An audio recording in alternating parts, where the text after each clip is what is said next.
Assalamu alaikum wa rahmatullah.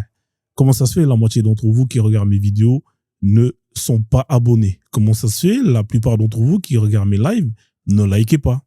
Comment ça se fait, la plupart d'entre vous ne commentent pas? Ah, c'est parce que vous êtes nuls en orthographe. Mais c'est pas grave, le plus important c'est de donner la force en faisant ces trois choses. Ça prend 2 secondes, ça me permet justement d'être mieux référencé. Sur ce, bon visionnage. Ciao, ciao. Bonsoir Joseph, vous allez bien? Ouais, bonsoir, ça va et vous? Ouais, ça va, ouais. Vous êtes musulman, vous êtes chrétien, vous êtes de quelle confession? Musulman. J'ai vu islam égale danger, j'aimerais comprendre pourquoi. Ouais, l'islam égale danger, parce qu'effectivement, quand je parle de l'islam, je parle des textes.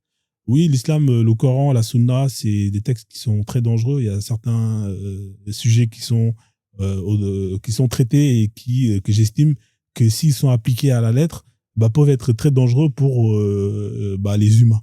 Par exemple, on peut parler de l'esclavage. Hein, vous savez que l'islam traite de l'esclavage dans le Coran et la Sunna.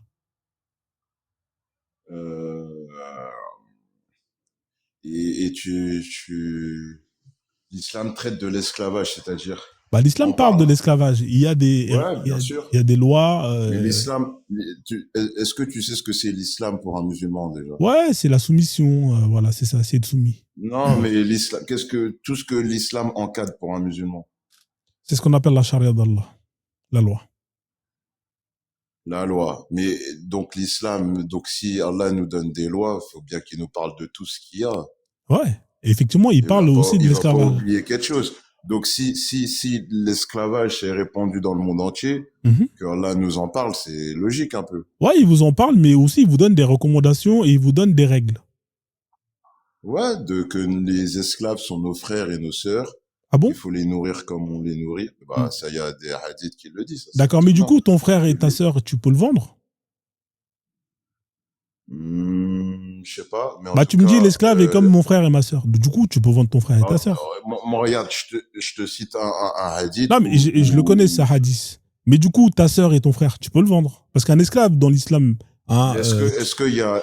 Dis-moi dans l'islam, est-ce qu'on peut vendre les esclaves? Oui, tu peux vendre l'esclave que tu possèdes, tu peux le vendre. Tu peux le vendre, tu peux l'offrir en cadeau, tu peux le louer. Voilà, c'est à toi, c'est ton bien. C'est le principe de l'esclavage ou pas?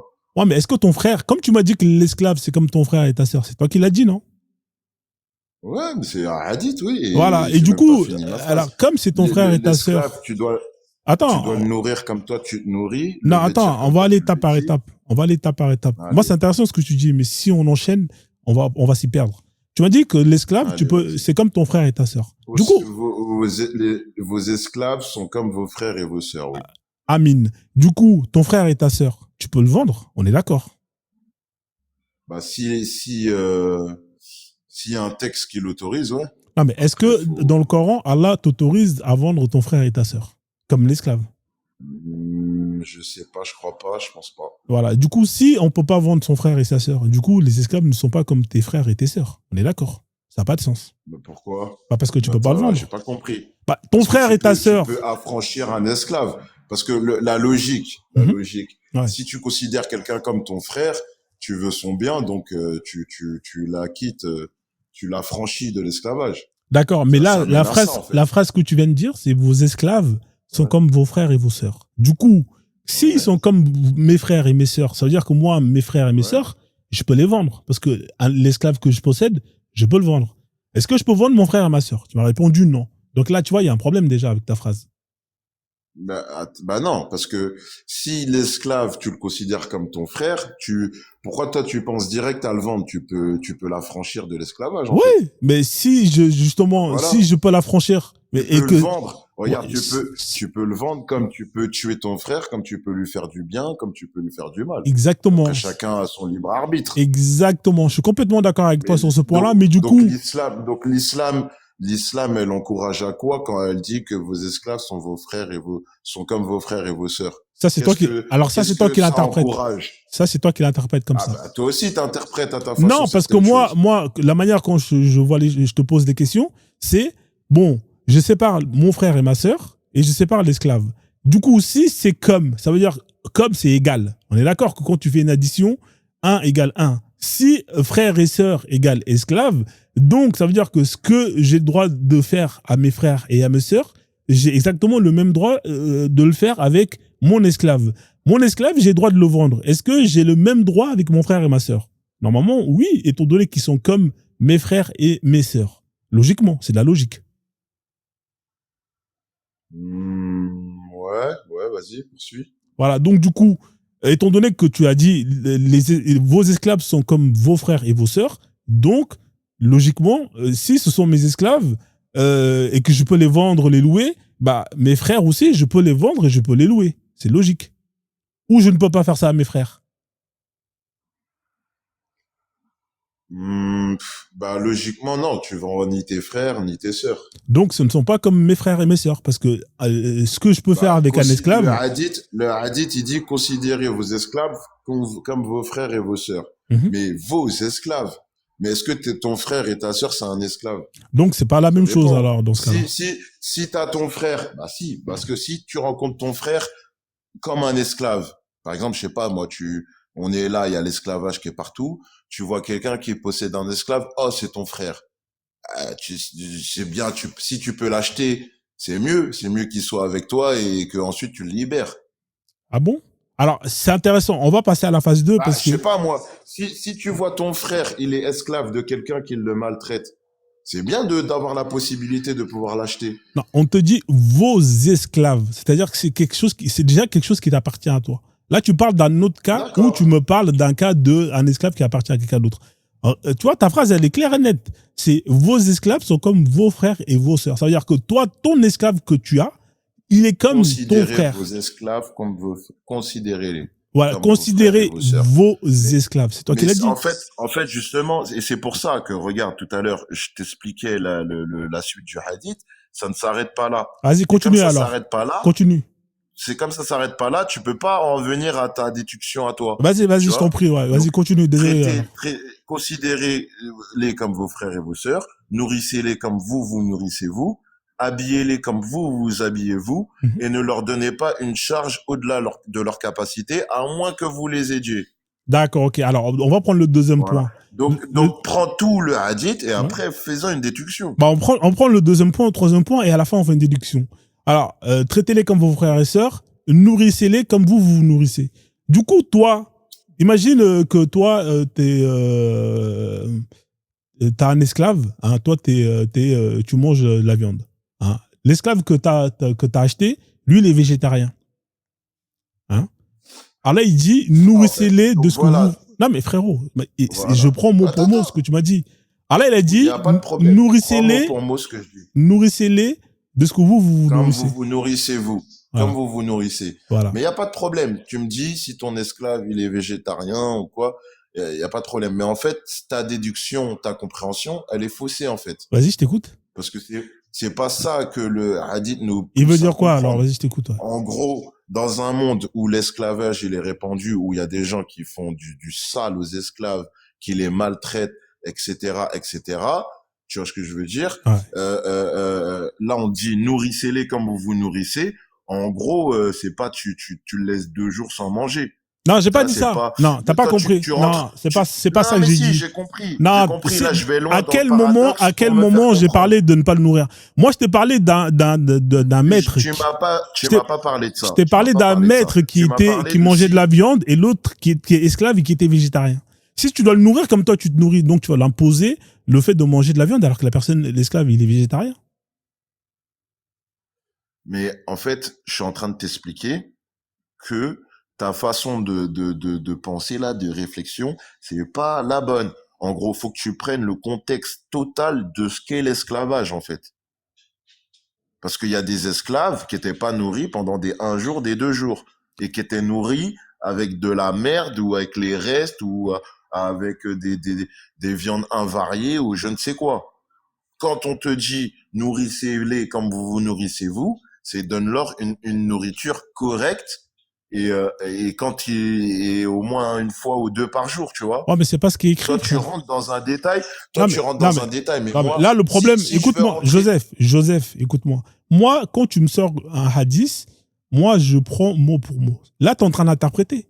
Est-ce que tu es d'accord avec moi que... Donc, dans ces cas-là, si tu prends tout... Est-ce que tu es d'accord avec moi que la phrase que tu as dit, ça n'a rien à voir avec ce que tu viens de dire. Tu as dit, nourrissez-les exactement comme vous, de la même chose que vous nourrissez. Ça veut dire quoi?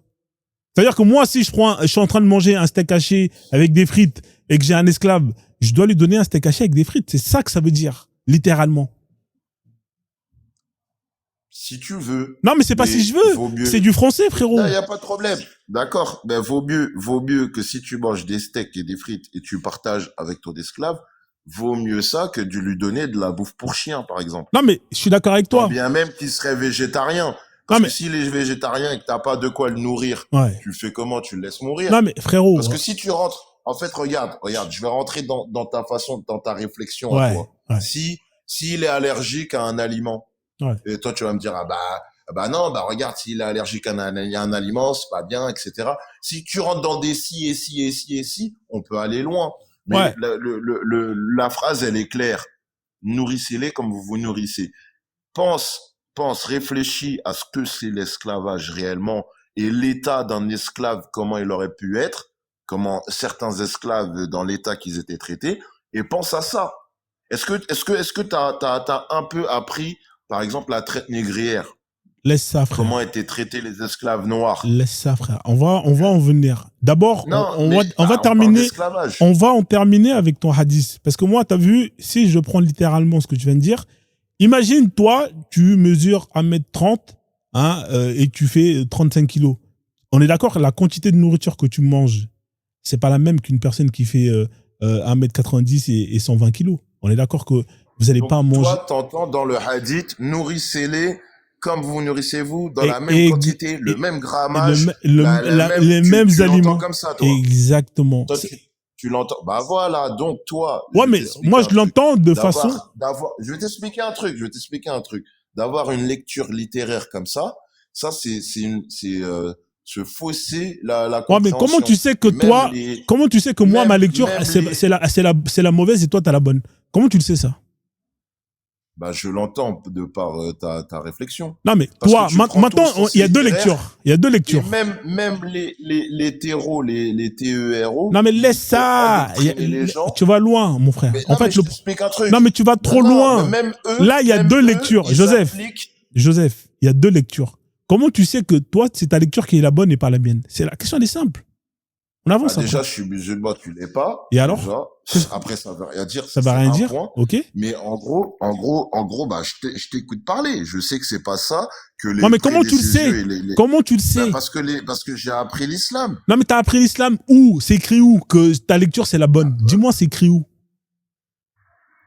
Bah, en fait, tu t'apprends l'islam et tu verras que j'ai raison, tout simplement. Non, c'est pas comme ça. C'est pas une réponse. Comment tu sais que ta lecture c'est la bonne? C'est la question que je te pose. Comment tu sais que, moi, je te retourne ta question. Vas-y. Moi, je te réponds, je ne sais pas. Comment tu sais que toi, ta lecture est la bonne? Moi, je ne sais pas. Moi, j'ai une lecture de ce texte que tu viens de me citer.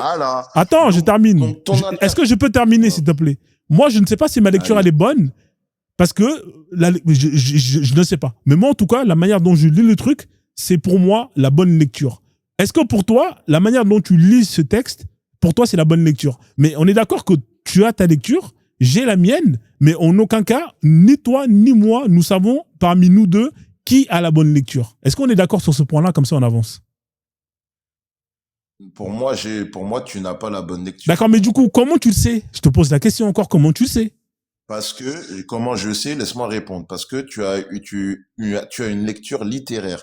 Et même les TERO, pour endoctriner les gens là, c'est ce qu'ils font. Ils prennent des lectures, ils font une lecture littéraire. Et toi, c'est quoi ta lecture à toi? C'est quoi ta lecture à toi? Bah, c'est une lecture, je saurais pas comment te la décrire. Mais il y a de la réflexion, il y a de la méditation. Parce que le Coran demande de méditer. Toi, si tu es dans une lecture purement littéraire, tu médites pas, tu réfléchis pas. D'accord, on va continuer. C'est pour ça que tu en arrives à ce genre de déduction. Il n'y a pas de problème, on va continuer. Du coup, est-ce qu'on est d'accord que ton esclave, si tu ne le nourris pas, il va mourir? Bah, bien sûr. Voilà, donc en fait, le nourrir, c'est un peu obligatoire si tu veux en profiter au maximum. On est d'accord? D'accord. Mais tu vas pas le nourrir avec du pâté pour chien pendant que toi, tu manges des steaks et des frites comme D'accord. Si tu veux, il n'y a pas de problème. Mais on est d'accord que... Là, en fait, le sens, en fait, c'est ça que je t'explique. Ouais. Le sens de ce qui est écrit, ça vient de là. C'est pas les si et si et si.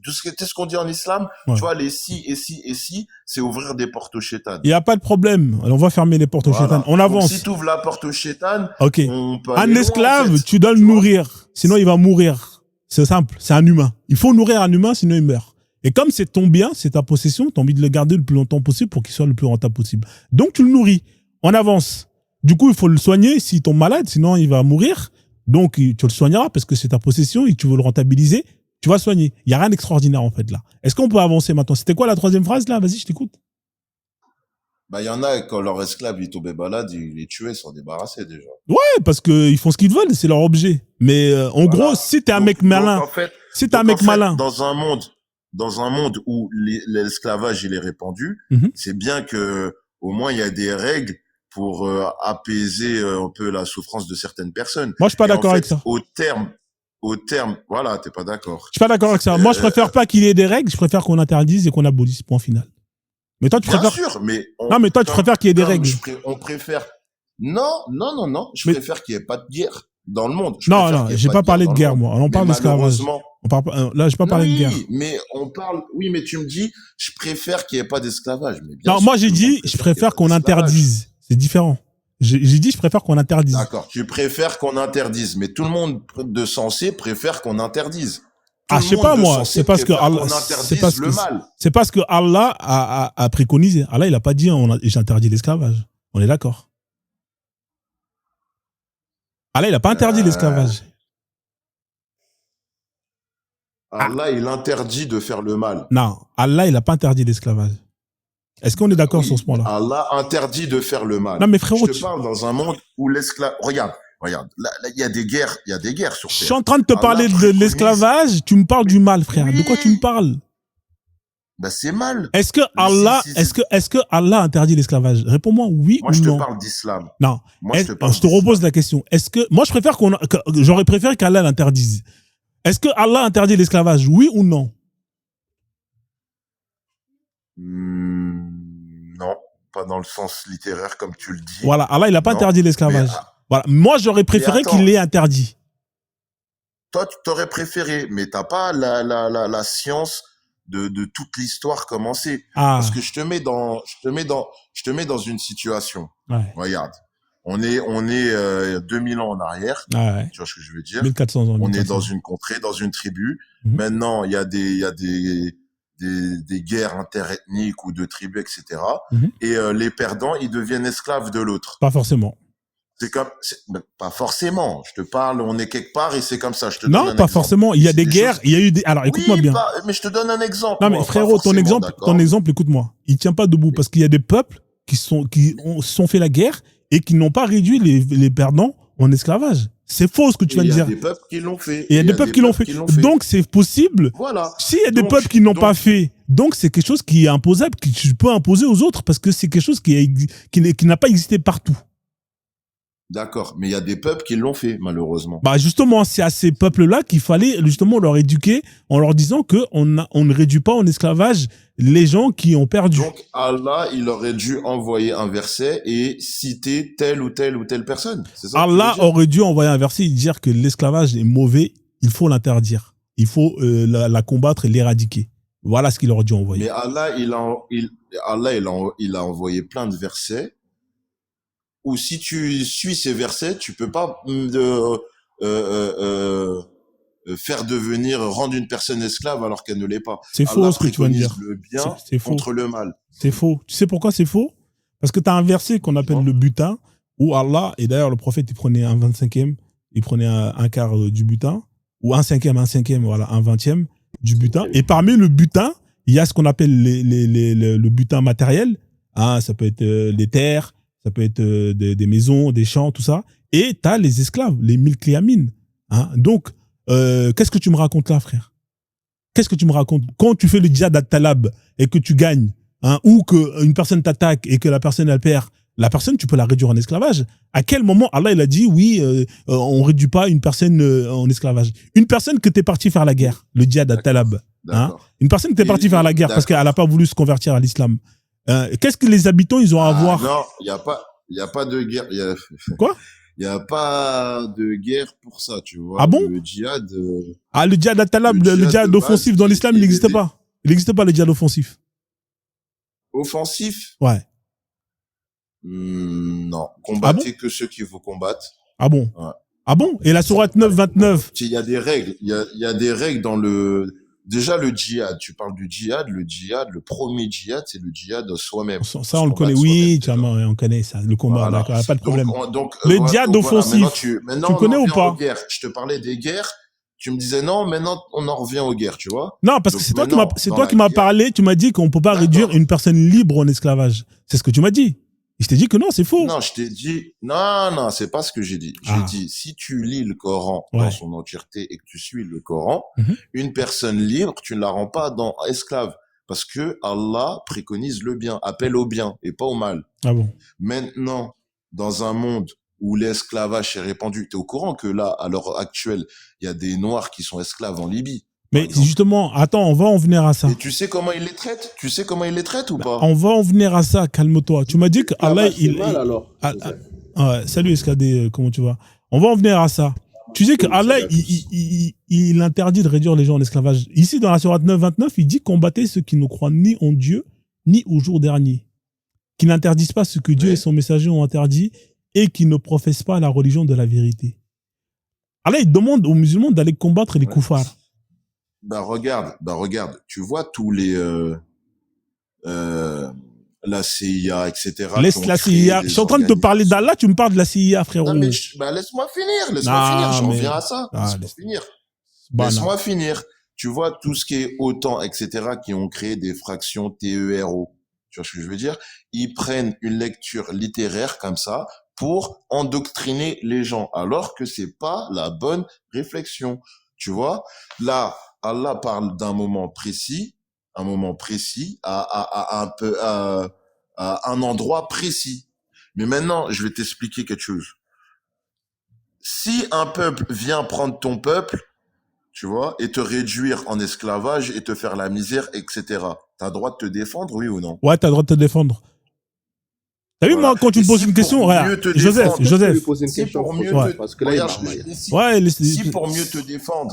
Si pour mieux te défendre et mettre un terme à ça, tu te dois de prendre des esclaves, des ennemis qui viennent te faire du mal, et que ça peut servir à la paix.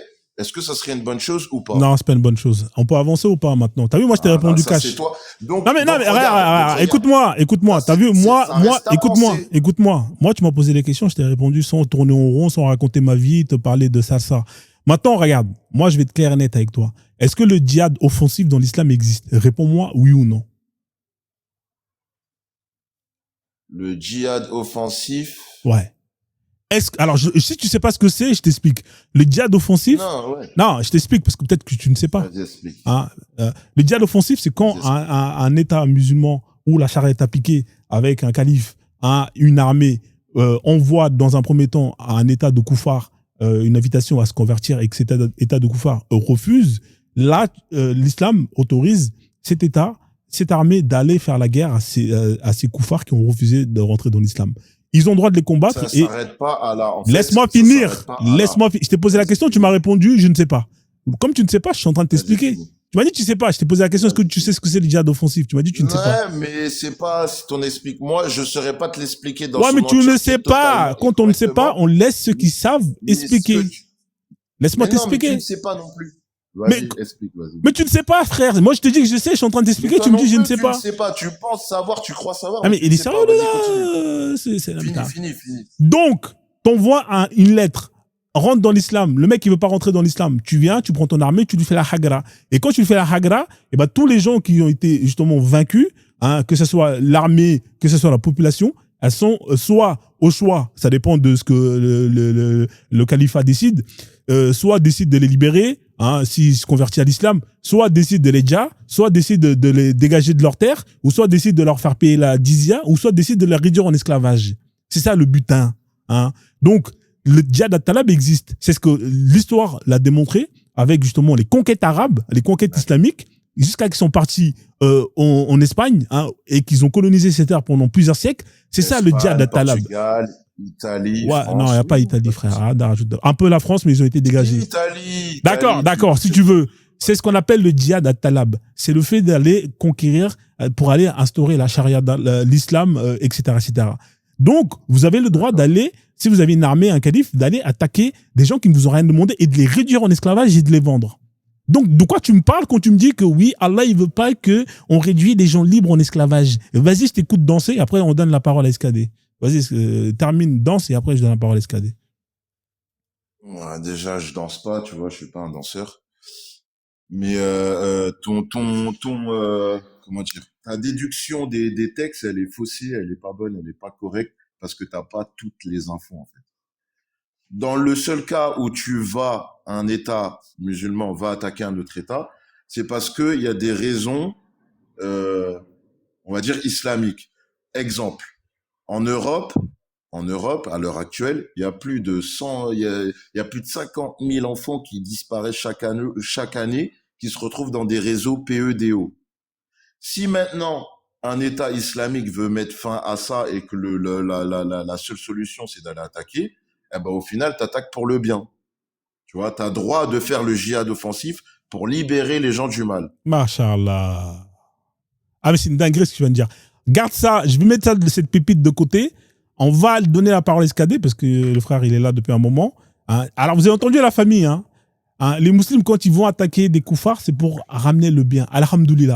Non, c'est magnifique. Hein, franchement, là, c'est 5 étoiles. Masha'Allah. Vas-y, SKD, je te donne la parole. Salam alaikum. Ah, il a dit salam alaikum. Je suis obligé de le saluer en arabe.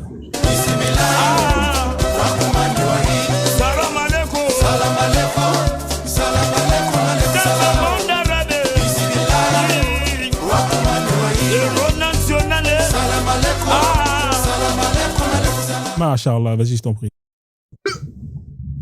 Donc, premièrement, il a dit l'islam viendrait combattre ces réseaux pédos. Non, l'islam, ces réseaux pédos ne seront pas interdits, ils seront autorisés en islam. C'est-à-dire que, par exemple, un djihad de talab, on fait des captifs de guerre, on capture des petites filles. Ces petites filles peuvent être vendues et peuvent être consommées sexuellement. Donc, l'islam ne mettra pas un réseau pédo, mais l'islam autorisera ce réseau pédo à vivre à ciel ouvert.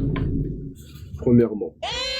Deuxièmement, Joseph, la question que j'allais te poser, toi qui dis que le djihad offensif n'existe pas, les musulmans, ils ont pris l'Espagne ou ils n'ont pas pris l'Espagne? J'ai pas dit que ça existait pas, j'ai dit dans sa conception à lui, c'est pas exactement ça. Tu vois, il y a toujours une raison de ramener le bien. Ils ont pris l'Espagne, l'Italie, le Portugal et la France.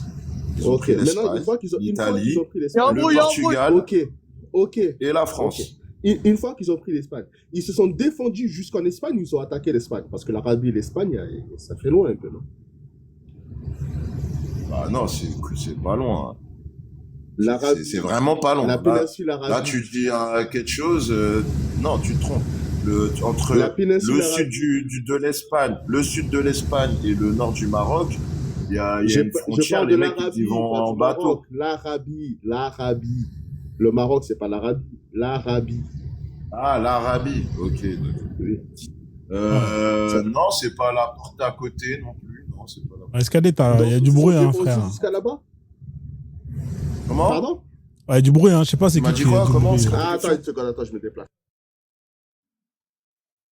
Non, ils sont partis se défendre. Ils se sont défendus jusqu'à là-bas? Ouais, ils sont partis se défendre en Espagne, en France, en Italie. Effectivement, ils sont partis se défendre. Mais si l'Espagne, si l'Espagne, elle attaque, et que eux, ils sont en guerre et qu'ils décident d'attaquer. En fait, non, mais c'est pas toi, il y a 2 secondes, tu disais, c'est pas toi, il y a 2 secondes, tu disais, avec des si. C'était quoi la phrase que tu disais là, avec des si? J'ai pas compris. Tu peux redire la phrase que tu as dit juste avant? Le si, c'est ouvrir une porte du shaitan. Ah, mais là, t'es en train d'ouvrir là, pas là, c'est même plus une porte, c'est une portail, là, que t'ouvres au shaitan, là. Hein? À un moment donné, il faut appliquer son karaté, frère. Avec des si, frère, là, le shaitan, il est chez toi, là, il est en train de boire du thé, frère. Hein? Mais attends. Attends, Moi, je donne pas des. Toi, tu me disais, toi, tu m'as dit, si l'esclave, il est végétarien, tu vas loin. Là, on parle de guerre. Je te dis, si tu te fais attaquer et qu'après tu défends. Ah, parce que y a pas d'esclave végétarien. D'accord, ok. Non, mais tu vas loin. Si l'esclave, il a le diabète, si l'esclave, si. C'est ça que je te parle. Ah, mais là, on est en train de te parler de faits historiques. On parle de guerre. Il me dit, la conquête musulmane est arrivée jusqu'en Espagne. D'accord? Mais si l'Espagne a attaqué des musulmans et qu'ensuite ils se font attaquer, c'est de bonne guerre ou pas? L'Espagne a attaqué quels musulmans, frérot? Si l'Espagne, ou si l'Espagne a fait du mal sur terre. Parce que les Espagnols, les conquistadors, ils sont arrivés en Amérique latine. Non, les conquistadors, ils sont arrivés en Amérique latine. Les conquistadors, c'est 800 ans avant la prise de l'Andalousie. Avant l'arrivée de l'islam. Avant l'arrivée de l'islam. Non, pardon, je me suis trompé. 800 ans après l'arrivée de l'islam. L'islam est après, d'accord. En Andalousie, donc, en l'an 800. Je finis. L'islam est arrivé en Andalousie en l'an 800, vers les tours du fin 8e siècle, début 9e siècle. Et les conquistadors ont commencé leur conquête au 16e siècle. À peu près 800 ans d'écart. Donc, ils n'ont pas anticipé une conquista 800 ans avant. Escadé. Escadé, ouais, t'es vraiment dans un endroit où le son, il est pas ouf, hein, frère. Vas-y, ça va, je descends. Ouais, désolé, hein, frère. Je peux pas. Non, c'est pas grave. Escadé, admettons que l'Espagne serait restée musulman. 800 ans après, ils n'auraient pas décimé 1 million de personnes en Amérique. Les Indiens d'Amérique, ils les auraient peut-être pas tués. Ouais, il est parti. Je vais remplacer Escadé par Kwame. Non, mais frérot, faut être sérieux, frère. Là, on parle d'un sujet vraiment sérieux. On parle des gens qui ont été réduits en esclavage. Je suis sérieux. Faut arrêter. Donc, on revient à la base de ton hadith. Après, on va donner la parole à Nutricops. Ouais, je t'entends. Je redescends, moi, je vous entends pas. Je remonte. Mais en gros, donc, c'est pour ces raisons-là que l'islam est un danger pour toi? L'islam est un danger parce que l'islam autorise et légifère l'esclavage. Aujourd'hui, il y a de l'esclavage encore sur Terre. Cite-moi les pays où l'esclavage est pratiqué. Donc, il n'y a pas que l'islam qui est un danger sur Terre, alors. L'islam autorise l'esclavage. Cite-moi, regarde aujourd'hui, là. En 2025, écoute-moi, en 2025, les États où l'esclavage est pratiqué, c'est des États où les gens sont musulmans à 90%, voire même quasiment à 100%. Tu as donné l'exemple de la Libye. Là-bas, c'est des musulmans.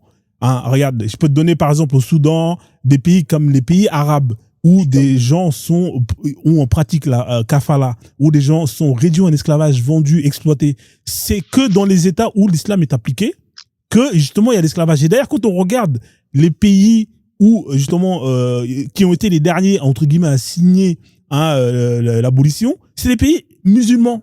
Hein, la Mauritanie, c'est l'un des derniers pays, c'était dans les années 80, c'est il y a quelques années. Chez les Arabes, chez toi, là, à la Mecque, là où vous allez faire le Hajj, il y avait la Mauritanie dans les années 80, gouvernée par qui? Ouais, mais c'est des musulmans, frérot. Mais c'est ceux qui gouvernent, c'est des musulmans. C'est un pays musulman à majorité musulmane. Hein, et je termine là-bas, là où vous allez faire le Hajj. Le dernier marché aux esclaves, il a été fermé en 1962 sous l'imposition des koufars qui sont venus, qui ont dit non, on peut plus voir ça. Hein, vous fermez ça. Sinon, ça existe et chez qui? C'est chez vous uniquement. Parce que votre Allah ne l'a jamais interdit, ne l'a jamais aboli. C'est les koufars qui ont combattu cette pratique ignoble qu'ils ont imposé à vous, les croyants, de l'interdire définitivement. Malgré le fait qu'ils vous l'ont imposé, vous continuez à avoir cette pratique parce que votre Allah vous l'autorise et vous le légifère. Non, t'as vu tes déductions, tes raccourcis dans tes déductions, ça le fait pas en fait. Non. Alors, il y a quoi de faux de ce que je viens de dire? Il y a quoi de faux? Dis-moi une seule chose que j'ai dit qui est faux. Je peux te citer plein de peuples musulmans qui ne pratiquent pas ça, tu vois.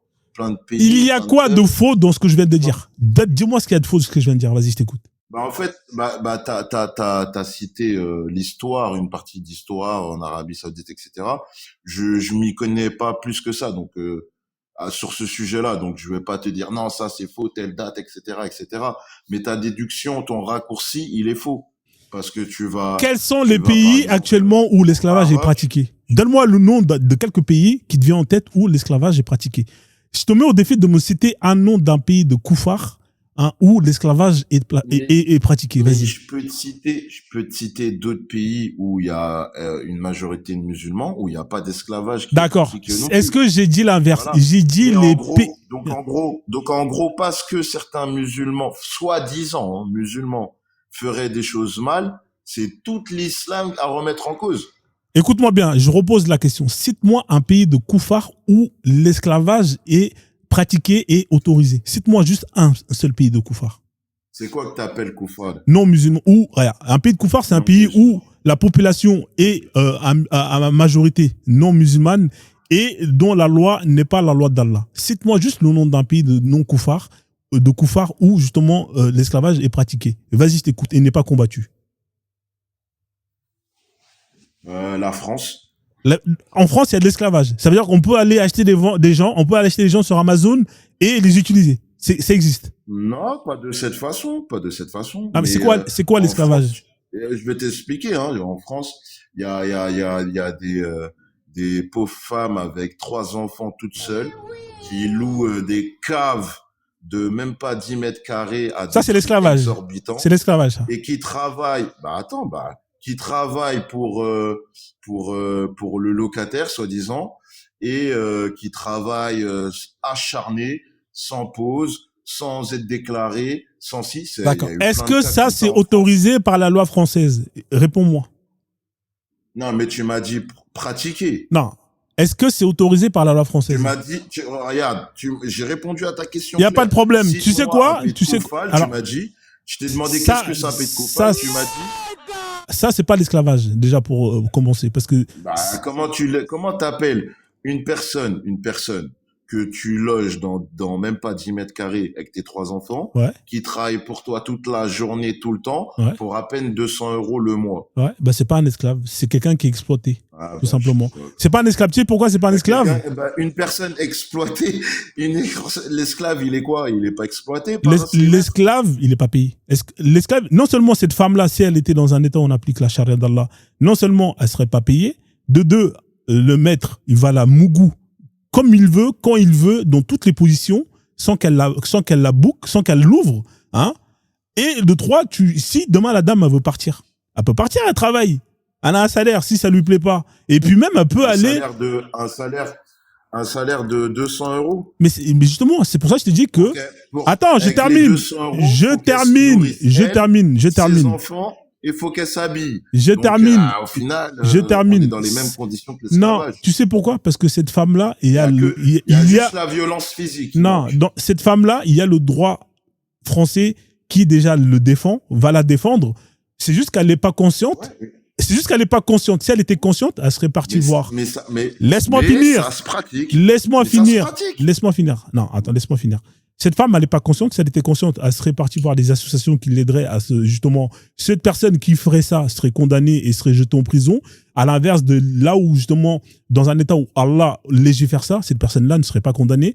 Elle serait dans son droit. Et même, elle dirait même, tu sais quoi, je peux rajouter que je vais la mougou bien comme il faut et je vais pas lui payer. C'est ça la différence, mon pote. Effectivement, il y a des gens qui sont maltraités en France. Il y a des cas comme ça. C'est déjà très rare. Parce que des gens, à mon avis, ça doit être des gens qui viennent de l'étranger et qui sont exploités. Mais ces gens-là, ce qu'on leur fait, c'est interdit, c'est condamné et c'est quelque chose qui n'est pas toléré en France. Chose que ta religion tolère. Mais ça pratique. Il y a la pratique. Franchement, tu m'as posé ta question. Il y a des cas. Je t'ai dit la France, j'ai pas menti. Je me suis pas trompé. Non, en fait, t'as pas compris en fait quand tu me dis là. Moi, écoute-moi bien. Je répète encore. Il y a aucun pays où tu vas avoir des gens qui vont pas respecter la loi. Là, ce que tu es en train de me parler là, c'est juste une personne qui ne respecte pas la loi et qui va justement user de sa force à une autre personne. Dans un pays de droit, cette personne-là n'a pas le droit de faire ce qu'elle fait et si on l'attrape, elle est condamnée. Ce que tu es en train de dire, c'est comme si tu me disais que en France, c'est pareil dans un pays musulman. Non. Va en Algérie, fais ça en Algérie, tu vas finir en tôle. L'Algérie n'est pas un pays où la charia d'Allah est appliquée. C'est les droits de l'homme qui sont appliqués. C'est un pays à majorité musulmane. Oui, mais c'est ça que tu m'as demandé. Un pays à majorité musulmane. C'est pas les droits. C'est ça que tu m'as dit quand je t'ai demandé qu'est-ce qu'un pays de koufal. Tu m'as dit c'est un pays où il n'y a pas la majorité des musulmans, etc. L'Algérie, c'est un pays à majorité musulmane. Je t'ai dit... Va faire ça en Algérie. Ouais. Va faire ça en Algérie, tu vas finir en prison. Est-ce que l'Algérie est un pays où on applique la charia? Réponds-moi. Pas totalement, ouais, en partie, ouais. Oui, la charia, elle est appliquée uniquement dans le... Écoute-moi, la charia, elle est appliquée que dans le droit familial. C'est tout. Est-ce que dans tous les autres lois, par exemple, le voleur en Algérie, on le coupe la main? Oui ou non? Non, dans d'autres lois. Par exemple, quoi, tu m'as dit? C'est que dans le droit familial. C'est tout.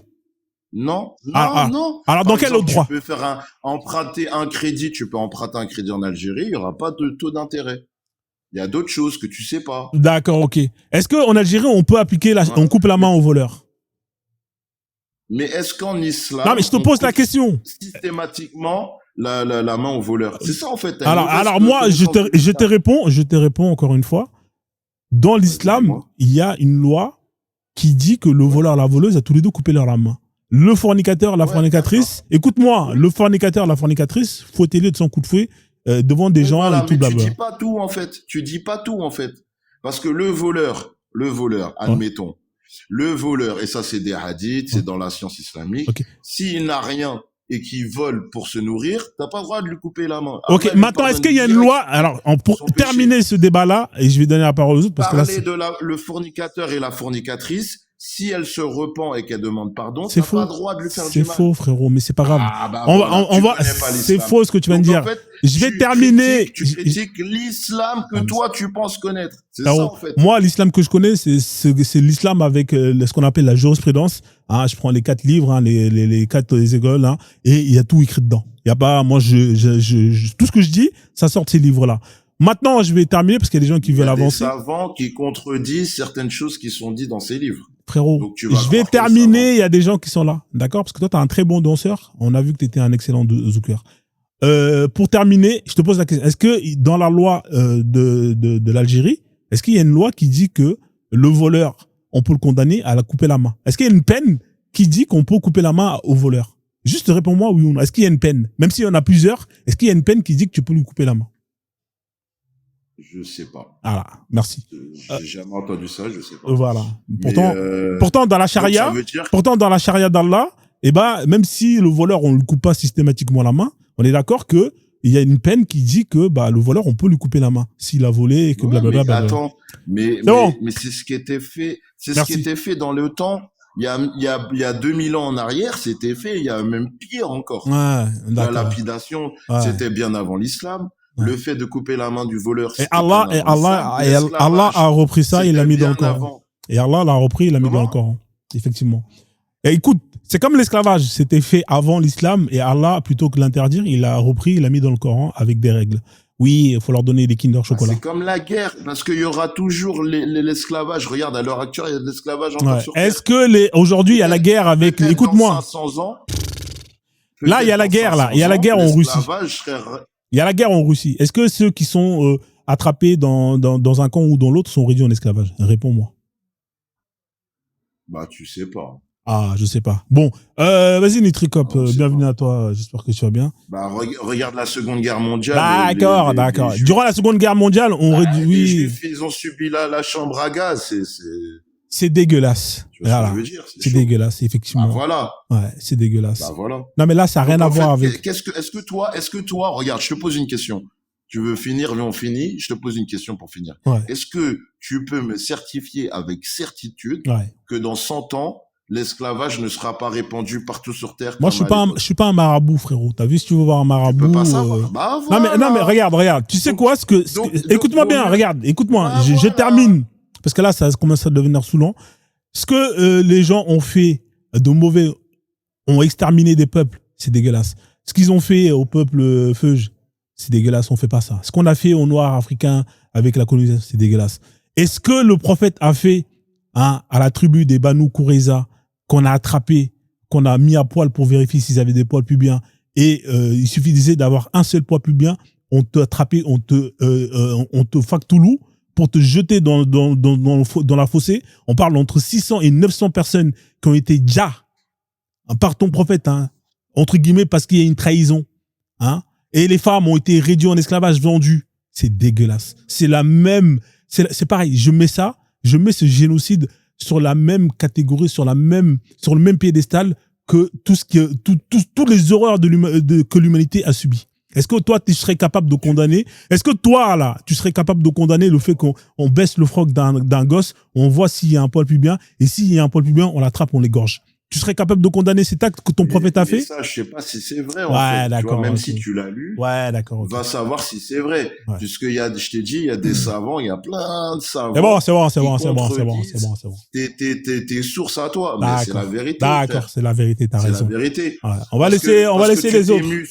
On va laisser les autres. Tu t'es mis sur ça, mais en Europe, c'est pédoland. Hein. Ouais, mais je condamne tout ça. Il y a des lois qui condamnent tout ça. Voilà. Mais toi, dans ta religion, on autorise. Mais toi, dans ta religion.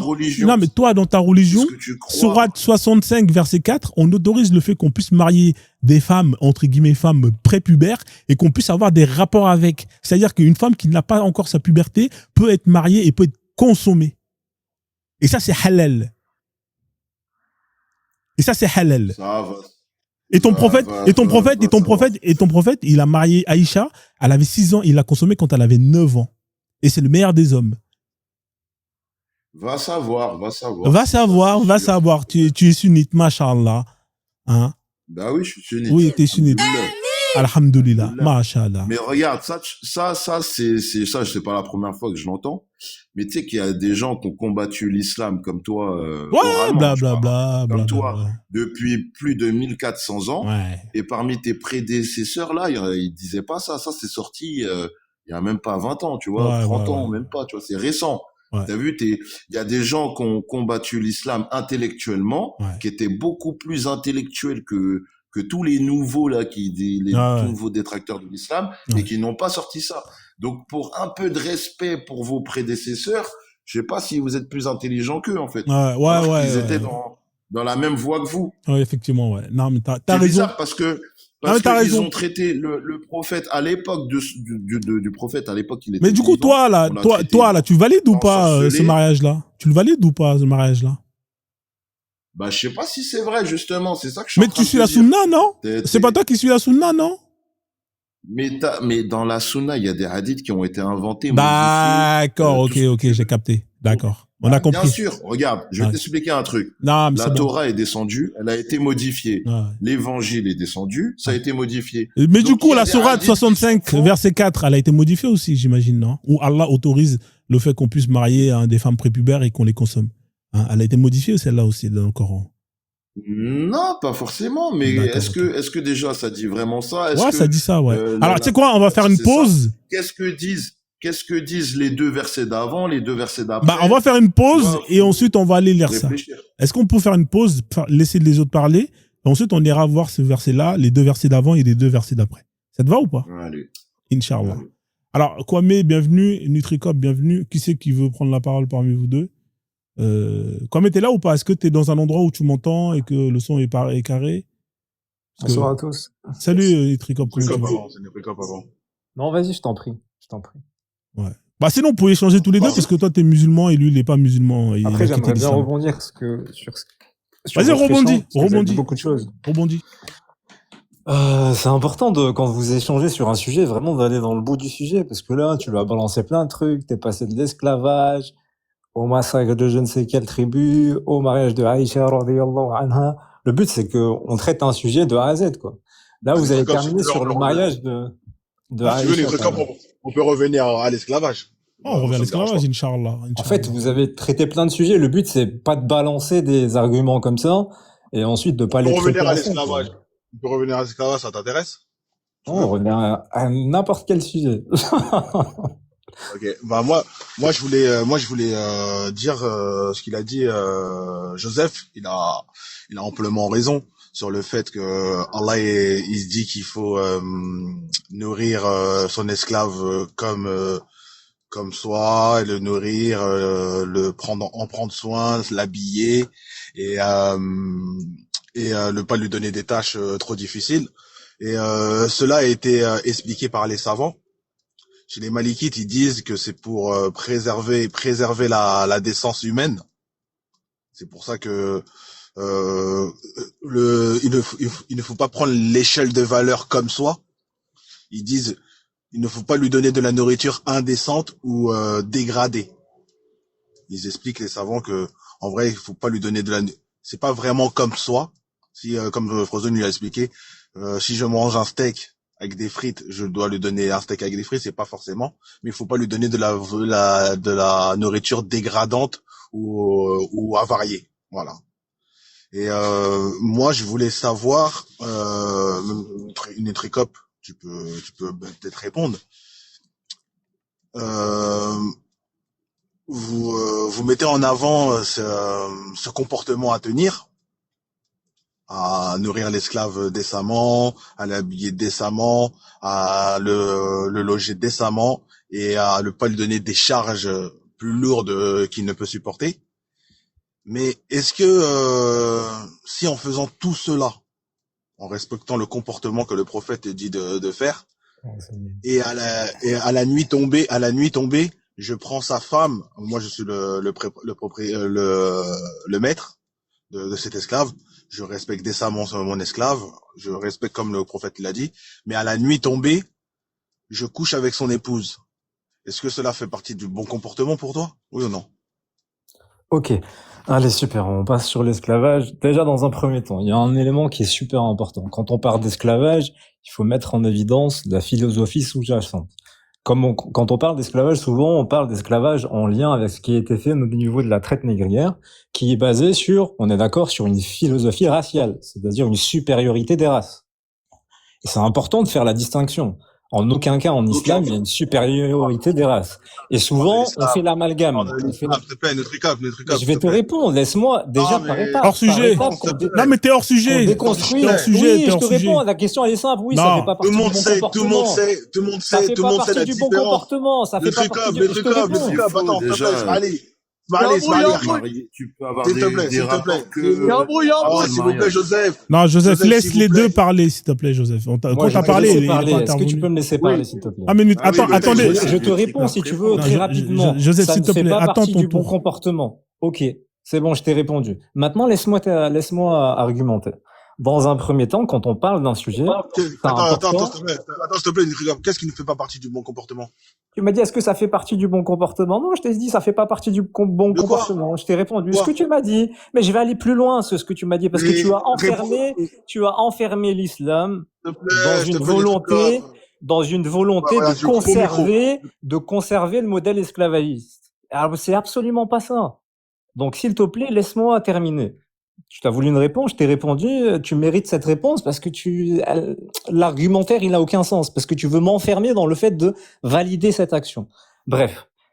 Dans un premier temps, quand on parle d'esclavagisme, on parle de quoi? C'est important de voir la philosophie sous-jacente. Avant de parler de ça, est-ce que tu peux me définir ce que c'est un esclave? Comme ça, juste histoire de voir si on parle de la même chose. Après, il y a énormément de définitions. Non, donne-moi la définition. Si on se met d'accord sur le fait d'ôter la liberté à un être humain et en faire sa possession et donc en faire un objet donc on peut utiliser à son gré en force de production tout ce que tu veux, oui, on peut se mettre d'accord sur une définition. D'accord, donc il n'y a pas de problème, ok, on est d'accord sur ça, vas-y. Ouais, il n'y a pas de problème. Juste, quand on parle d'un sujet, c'est important de mettre en évidence la philosophie sous-jacente. De quoi tu et qu'on soit d'accord sur ça. Donc l'islam en aucun cas met en évidence une supériorité d'un être par rapport à un autre, par rapport à sa race ou sa couleur de peau. C'est faux, c'est faux. Tu sais pourquoi c'est faux ce que tu viens de dire? Parce que dans l'islam, vous hiérarchisez le musulman et le non-musulman. Et d'ailleurs, il y a même... Mais ça n'a rien à voir. C'est pas sur des bases en lien avec... Ça, c'est d'une base de choix. C'est toi qui as choisi. Là, on est sur le fait de mettre en esclavage quelqu'un sur quelque chose qui n'a pas choisi sa couleur de peau, son origine, d'accord. Si tu veux, il n'y a pas de problème. Mais est-ce qu'il y a une hiérarchisation dans l'islam avec justement... Mais il y a une hiérarchisation chez les êtres humains. Voilà.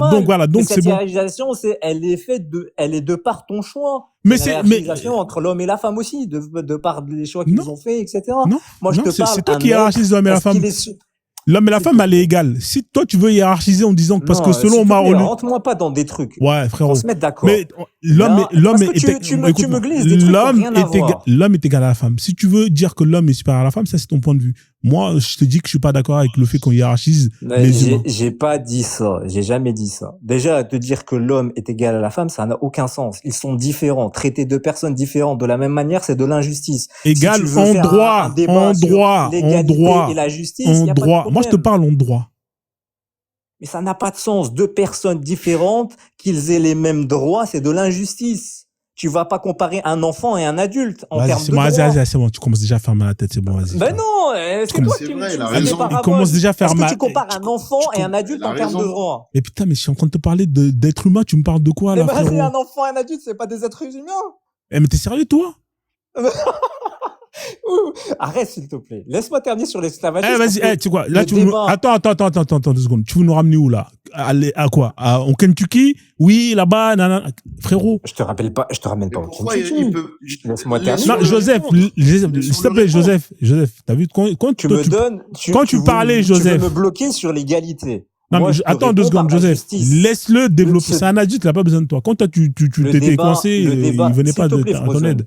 S'il te Vas-y, tu plaît, sais quoi, Frozen. regarde, parce que toi, tu parles trop. Je vais te donner 2 minutes, hein, et après, Voilà, super. comme Donne-moi ça, 2 minutes. voilà, comme ça, Super. quand t'as Mets le fini, chrono, s'il te plaît. ouais, je mets le chrono, C'est une super idée. comme ça, tu vas nous raconter toute ta salade, parce que t'es un Allez, spécialiste c'est en une ça. super idée. Mets 2 minutes. Voilà, je te mets 2 minutes, et après, Kwame, tu reprends la parole, d'accord? Attends 2 Allez, secondes. super. Juste 2 Mets 2 secondes. minutes. Voilà, vas-y, c'est bon. Je le vois Vas-y. pas, le chrono. Vas-y, mais tu le vois pas, il est là, t'inquiète, vas-y. Allez, super. Donc, l'argumentaire de l'égalité face à la justice, c'est un débat qui a traversé les siècles. Donc, ça n'a aucun sens de revenir à chaque fois sur l'égalité. Je peux te l'opposer avec la justice. Comparer un enfant à un adulte sur le fait des droits, ça n'a rien à voir vis-à-vis de la justice. Bref, on revient sur l'esclavagisme. Quand on parle d'esclavagisme, il est essentiel de définir la philosophie sous-jacente. T'abuses. T'abuses. La philosophie sous-jacente. En islam, donc, le prophète sallallahu alayhi wa sallam, il arrive dans un contexte. Ce contexte-là fait que l'esclavagisme était une norme et régissait justement certaines sociétés, en l'occurrence la société tribale des Arabes. Donc, quand on arrive dans une société et on a une problématique à gérer, vous avez les idéalistes, les utopistes qui viennent avec leur vision toute faite. Ok, il faudrait arriver et arrêter l'esclavage d'un coup, de sorte à ce que potentiellement ça change la société. Et vous avez d'autres personnes qui vous disent non, pour changer les choses, elles doivent s'inscrire dans le temps et doit y avoir une pédagogie pour changer des structures sociales parce que ça ne fait pas du jour au lendemain. Et l'objectif qu'on souhaite, c'est que l'esclavage soit supprimé de sa société-là. Je vous donne un exemple. Imaginez un barrage. Un barrage, vous avez un cours d'eau qui est pur, qui arrive dans ce barrage-là. Ce barrage-là, par exemple, n'est plus fonctionnel et malheureusement, il fait stagner l'eau et l'eau se pollue, etc. Et elle n'est pas en capacité ensuite de ressortir de ce barrage-là. Donc, on arrive dans un système où on a des personnes libres qui malheureusement sont soumis en esclavage. Donc, on peut faire l'analogie avec cette eau qui est pure. Ce sont des personnes, des êtres humains purs, qui arrivent malheureusement dans un système qui est malsain, qui va les rendre en esclavage. Et donc, malheureusement, ce système-là... Hein. Mais vas-y, tranquille, continue, vas-y. Il reste 1 minute. Mais c'est fini déjà tes 2 minutes. Tu parles trop, mec. Mais vas-y. C'est fini 2 minutes. Mais bien sûr, c'est fini tes 2 minutes. Mais vas-y, fini, chute. Ils se rendent pas compte, mais mec, toi, tu parles trop, mec. Tu te rends pas compte, t'as pas la notion du temps qui est comme c'est nous.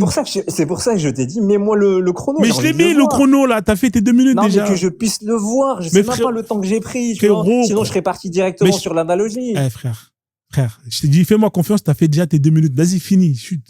Ok, je finis. Juste pour mettre en évidence quoi? Pour mettre en évidence quoi? Vous avez 2 solutions dans un système. Soit vous arrivez, vous supprimez le système. En l'occurrence là, vous détruisez le barrage pour que l'eau puisse recouler, mais vous n'êtes pas conscient des impacts que ça peut avoir. Soit vous êtes dans une stratégie, je vais faire en sorte de mettre des brèches, en l'occurrence, de faire en sorte que les esclaves puissent devenir libres. Et là, je réponds au frère qui a dit tout à l'heure, oui, mais dans l'islam, je ne sais quoi, l'islam encourage à libérer les esclaves. Et c'est même une obligation dans certaines kafaras. C'est-à-dire que la personne qui a commis certaines choses, elle a différents choix et parfois c'est une obligation de faire le premier choix, c'est-à-dire de libérer un esclave. Ça veut dire quand vous êtes dans une position où on vous oblige à libérer des esclaves, pour expier un péché, on ne peut pas dire que vous soutenez l'esclavage. Merci, merci, Nitrikop d'avoir dit la vérité. Donc, tu viens de préciser qu'il faut commettre une faute pour pouvoir libérer un Mais esclave. ça n'a rien à voir. Attends, j'ai coupé mon micro. J'ai coupé mon micro. J'ai coupé mon micro. Mais tu dis une bêtise, j'ai pas dit ça. À aucun moment j'ai dit qu'il faut commettre une faute pour libérer un esclave. J'ai coupé mon micro quand t'as parlé. J'ai coupé mon micro quand t'as parlé. Oui, désolé, je t'écoute. Voilà, merci. Donc, tu viens de préciser que on a émis le fait que si vous commettez une faute, il est pour expier votre péché, vous êtes dans l'obligation de libérer un esclave. Déjà, il y a trois propositions. Quand tu as expié un péché, Allah et le prophète, ils ont dit que tu as trois solutions pour expier ton péché. Soit tu nourris des pauvres, soit tu jeûnes pendant 2 mois, soit tu libères un esclave. Donc, libérer un esclave n'est pas une obligation. Et d'autant plus si tu ne commets... non, tu peux pas attendre 5 secondes. T'as parlé 2 minutes, voire 5. J'ai coupé mon micro par pure politesse. Je suis quelqu'un de bien élevé. Donc, je reviens. Donc, ce n'est pas une obligation. Ce n'est pas une obligation. Il y a un hadith du prophète où il y a un compagnon du prophète qui était sur le point de mourir et il a voulu affranchir 6 de ses esclaves. 6 de ses esclaves. Et le prophète, il l'a engueulé sévèrement. Ensuite, il a pris les 6 esclaves et il a tiré à la courte paille. Il a tiré à la courte paille pour en libérer 2 et il a donné 4 à ses enfants. Parce que pour le prophète, les esclaves est un bien. Et un musulman ne doit pas se destituer de tous ses biens. Il doit transmettre l'esclave à sa descendance. Aussi, une des femmes du prophète, il me semble que c'est Maïmouna, elle a libéré un esclave et le prophète il lui a dit tu aurais dû lui donner à un de tes parents. Donc ma question est claire. Si je suis pieux et je ne commets aucun péché et j'ai 10 esclaves, est-ce que je suis dans l'obligation de libérer ces esclaves? Merci. Et j'espère que tu vas répondre à ma question parce que tout à l'heure t'as tourné, t'as pas répondu tu m'as dit oui. Oui, à la première question, quand je t'ai demandé, tu m'as dit si c'était un péché. T'as pas précisé de quoi tu parlais. Je t'ai demandé, et j'espère que tu vas répondre à ces 2 questions. Pour revenir à la première question déjà. Est-ce que si je suis pieux et je ne commets aucun péché, que je fais ma salat à l'heure, que je fais mes obligations en tant que musulman, et que j'ai 10 esclaves, est-ce que je suis dans l'obligation de les libérer? Ma première question. Et la